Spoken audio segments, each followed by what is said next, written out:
Hello, void and all who inhabit it. It's me, another set of opinions on that social media hot topic that's already grown cold.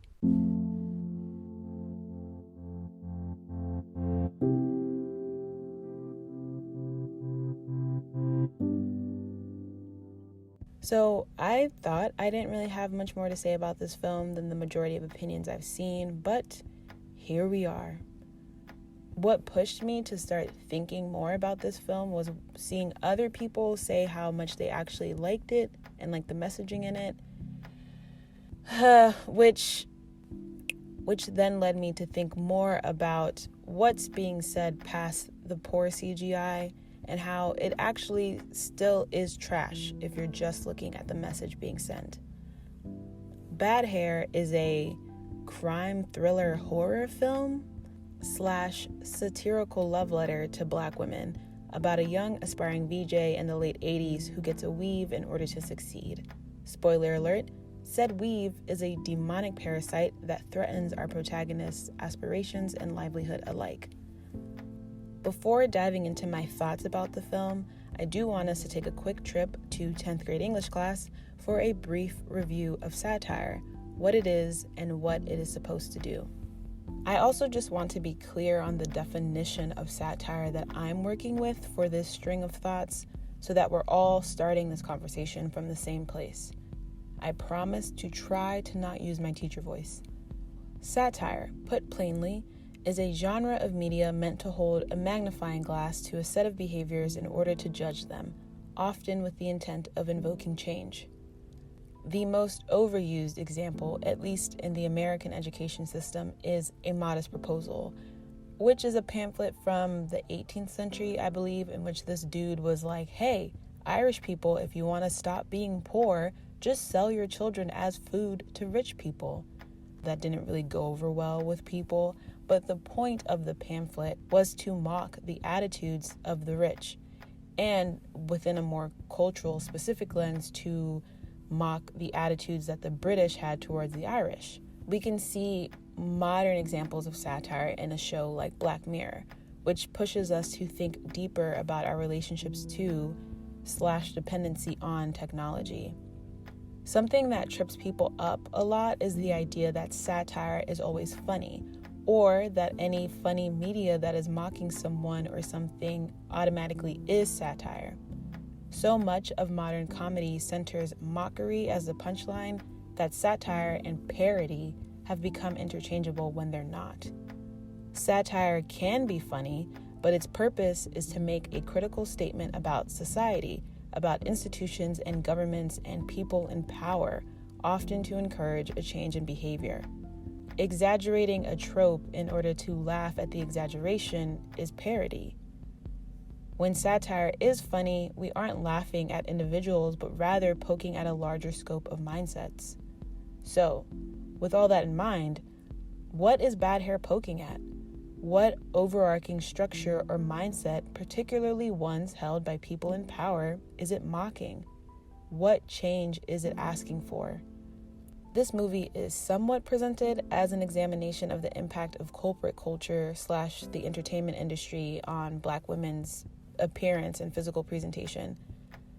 And honestly, that's where it should have stayed, just within the bubble of the corporate world or work life.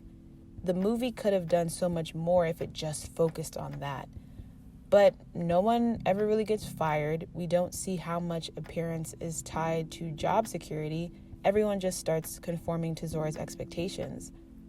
And that connection between job security or your professional life and your physical appearance, more specifically the importance for Black women, even in a predominantly Black office space, is missing. The film could have been stronger, had a clearer message about anti-Black ideas of professionalism if they spent more time on the office. Instead, they were like, we got 100 minutes, people. What can we shove in here? We got a gratuitous sexual assault scene, some heavy-handed yet still unaddressed colorism, beauty as dating currency, and a complimentary hotep.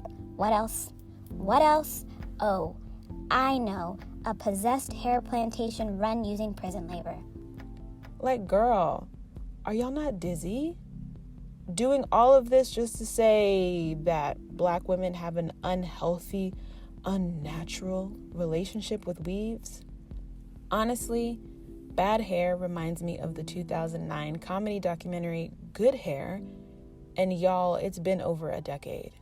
Why are we still having the Black women do wild and outlandish things to manipulate their futures conversation without taking a step further to ask why? To spend the majority of our time asking why, because the why presented by this setup specifically, which is the simultaneously absurd and innocuous depths of white supremacy, is the larger mindset to poke at and mock in hopes of change, not Black women's complex relationship to our hair. What Bad Hair gave us is so much closer to parody and its outrageousness than to satire. Given that the key difference between the two is that the explicit purpose of satire is to make a point of social commentary, I ask again, what is Bad Hair trying to say? What larger set of behavior is it pushing us to change, especially with a story that's set 30 years ago?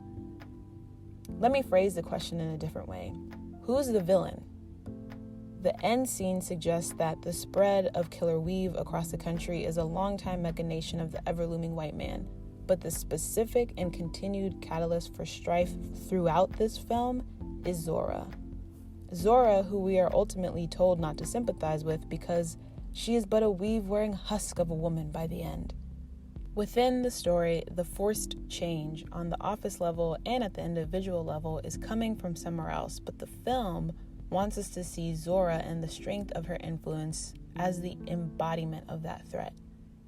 Despite the scene with the white executive installing Zora as the new head of culture, she is framed as an independent problem to solve. Look, for example, at the white family from Get Out in comparison. They are the immediate problem for Chris, but the film also points out to us that the family is working within a system. The box of photos, Georgia, Walter, and Logan, and the existence of the auction not only tell us that the family has done this before, but that they are able to kidnap Black people because there is a system in place from which they benefit. This isn't a one-off thing. This is some professional shit they got going on. Bad Hair injects Zora into Anna's life and everything goes wrong from there, but the film misses the framework that would make that possible. They could have added a scene of a board meeting with executives talking about the plan for culture that Zora then regurgitates to the office, or a scene of someone backbiting a culture employee which leads to them being reprimanded and forced to change. Something to show that there is a system at work which Zora strives to benefit within or fears punishment from that motivates her behavior as our main antagonist. I think a really good scene that shows how the majority of the film wants us to see Zora as an independent problem is the industry party. Anna is talking to Usher and Zach Morris interrupts to praise her. Specifically, he praises her suggestion that Zora be the host of the show that Anna has so desperately trying to get. Literally, being able to host this show is Anna's sole motivation for getting the parasitic sew-in the first place.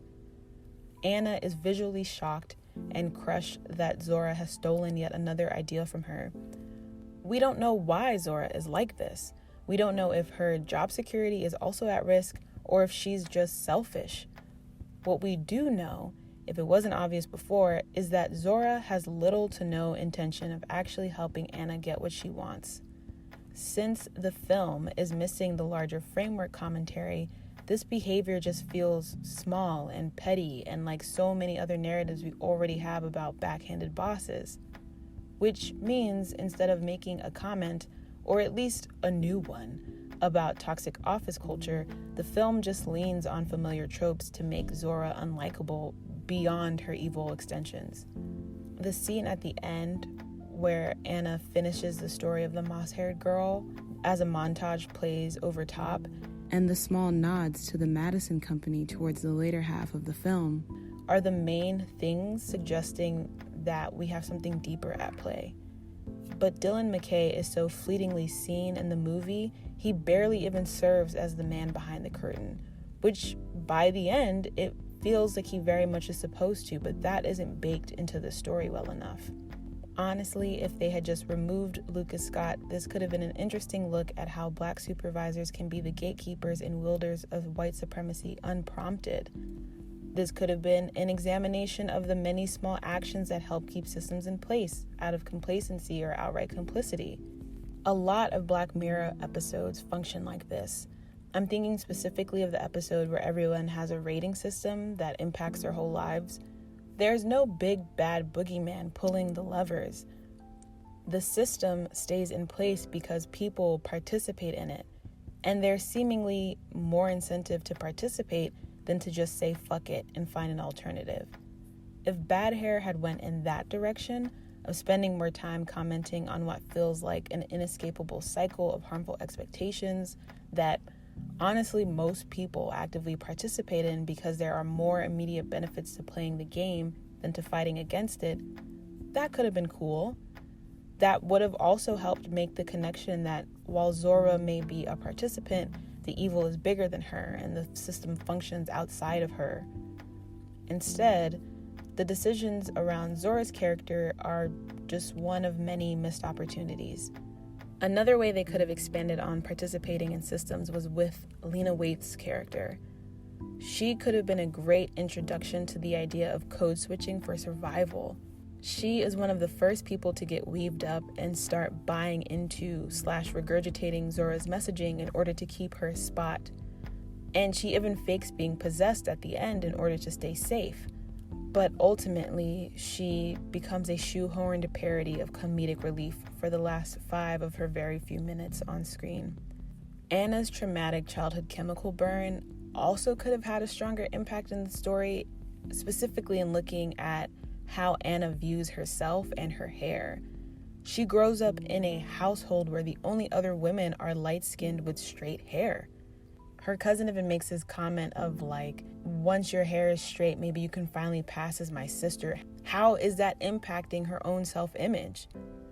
The film has small bits that could have been expanded to look deeply at beauty expectations and how those can then impact your professional life, but they fall flat.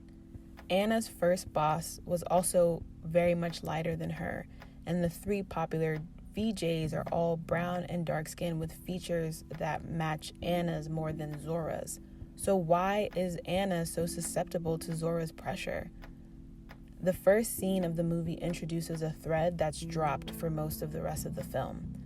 When colorism and featureism do pop up, it's lightning fast or seemingly out of nowhere. While this leaves a hole in the emotional drive of this film, it also lends to some big plot questions. Anna mentions that she never lets anyone touch her hair, so what makes her believe so deeply in Zora as to jump at the opportunity and even end up begging Virgie for a weave?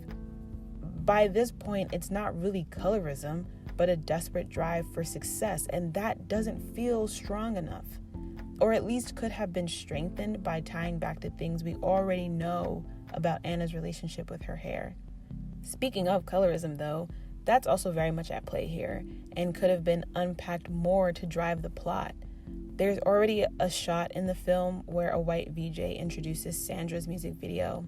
If the movie had instead picked one of the women from the interview scene earlier in the film, i.e. a Black woman with straight or looser textured hair and lighter skin, and shown Anna react negatively, we could have gotten a clear confirmation of what was being alluded to in the interview and the nuance to that, and it would have provided a bit more weight to Anna's line of rationale.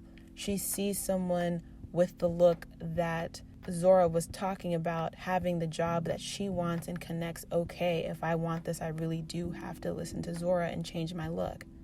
Another character that they could have used more, but particularly if we're looking at the impact of different beauty expectations, was Julius. He was useless. He could have been a great opportunity to show Black men's complicity in reinforcing Eurocentric beauty standards on Black women. In reality, he's just fodder for an unnecessary romance subplot that does allow a scene to introduce another aspect of Anna's insecurity that we ultimately won't really look at ever again. Arguably, Julius serves as a comment about sexism, given that he also started in a very low position and someone decided to take a risk on him and put him as the host. But again, the other hosts of the show are a brown and dark-skinned black woman. Additionally, Julius is the only man that works at Culture, seemingly. There was one dude who came in for an interview, but other than that extra and Mark Wahlberg, there are no other men than Julius. So what executive took a risk on him? How is that actually impacting the culture at Culture? Culture is presented as this oasis from the rest of the media industry, but that can't be true if Julius got his job basically because of sexism. So if we can introduce that crack in the system that Culture exists in, why can't we introduce other cracks that are more relevant to the story that is supposedly being told? The movie tries this with the characters Sister Sol and Edna, but while Julius is a lazy attempt to introduce some commentary about sexism, maybe, girl, I don't know, the characters they were the most lazy about writing were Sister Sol and Edna. I thought they were going to be the characters to reject this forced assimilation and thus be safe in some aspect, but they're not. Edna dies in a black hair salon, which, again, what are you trying to say?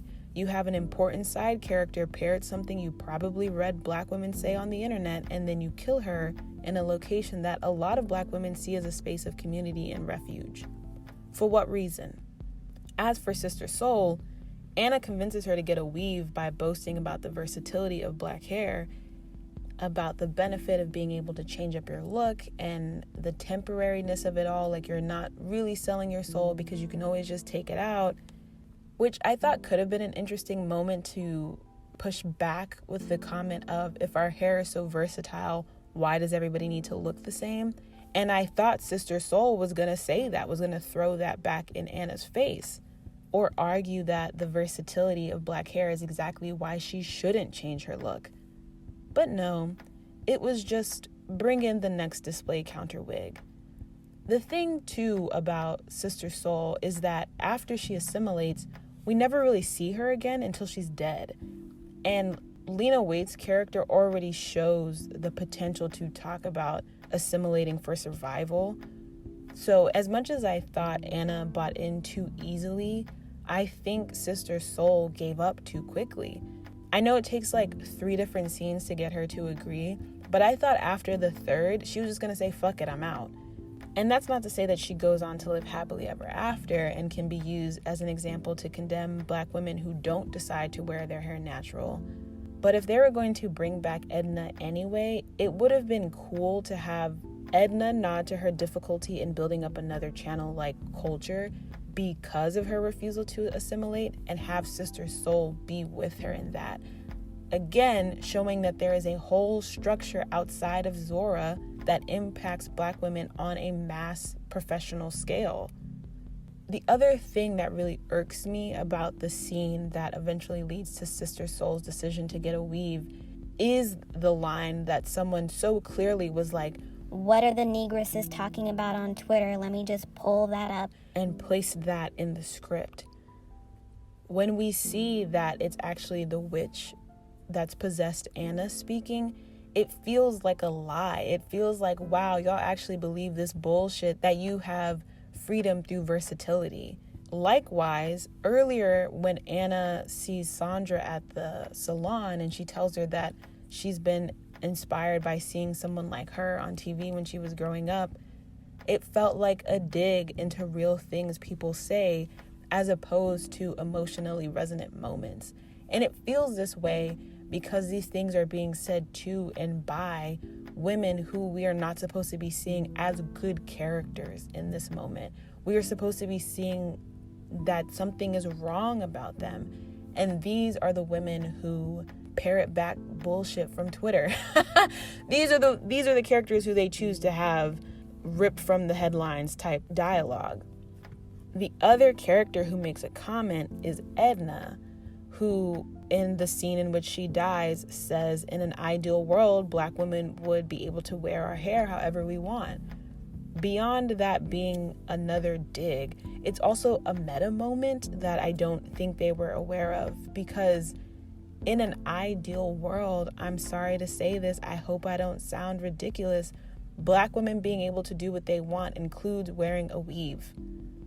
If the movie, through characters like Sis and Edna, through the opening scene, through Anna's decision to spend rent money on a sew-in, is trying to speak to the idea of choice and how limited it can actually be, it's also recreating this through the structure of the film and the writing of the characters.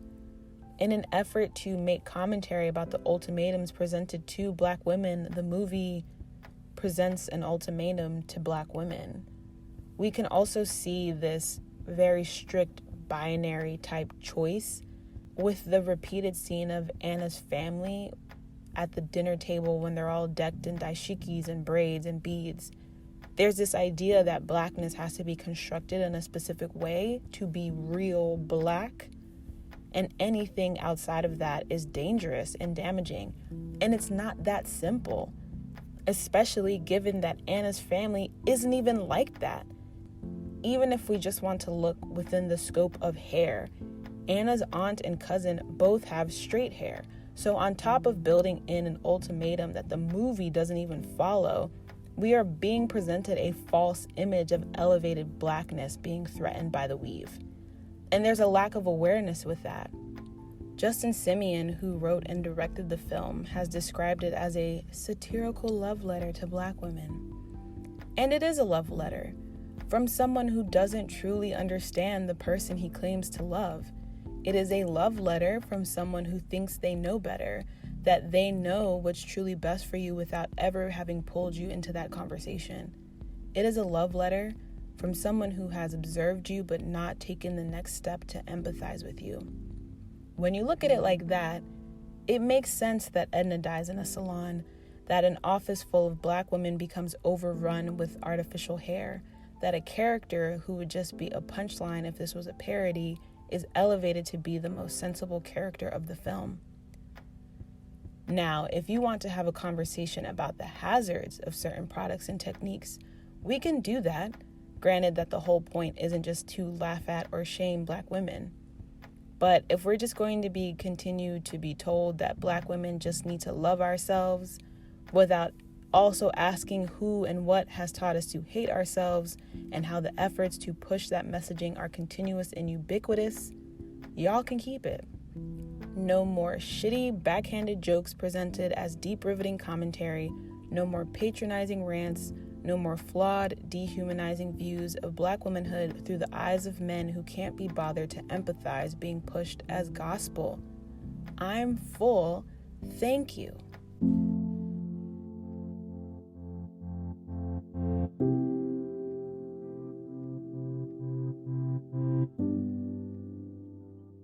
If you made it to the end, thank you for making it to the end. I'm recording this on Monday, specifically so that I have something to edit on Tuesday, so that I don't have to watch the news. But this will definitely be coming out after the election. Regardless of the results, I just want us all to remember that change requires consistent work. Let these past few months radicalize you into finding ways to stay invested and connected to your communities.